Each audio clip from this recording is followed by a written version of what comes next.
கடவுளே இன்னைக்கு நல்ல மாதிரி வியாபாரம் நடந்து நல்லா ஓஹோன்னு என் கடை ஓடின கடவுளே நீதான் துணையா இருக்கணும்.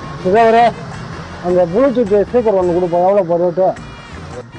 அடா பரவாயில்லையா, வத்தி குளத்ததுமே அருமையாக ஒரு கஸ்டமர் வந்துட்டாரு. இதோ காட்டிடுறேன் வானா.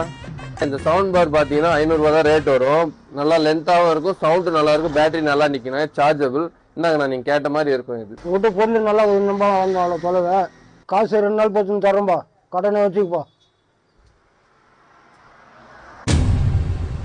ஃபர்ஸ்ட் கஸ்டமரே கடனா என்னத்த பண்றது?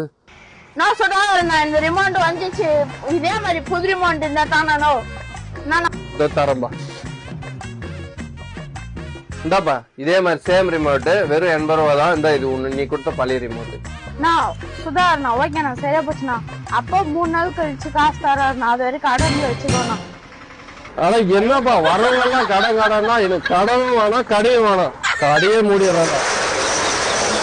வேணாம் ஒண்ணு வேணும். என்ன போற? ஏண்டா டெம்பர் ஒன்று ஓட்டணும். டெம்பர் ஓட்டணுமா? காசு 2,10. அதான்